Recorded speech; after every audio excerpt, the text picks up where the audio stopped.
Tomato शेतात, आजी झोपली गवतात. गवत गेले चोरीला, आजी लागली पळायला.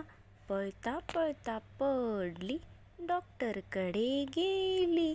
मी आहे छोटा डॉक्टर, मोजून देतो 3च गोळ्या. सकाळी एक, दुपारी एक, संध्याकाळी एक. पाणी तेवढं उकळून प्या, माझी फी लवकर द्या.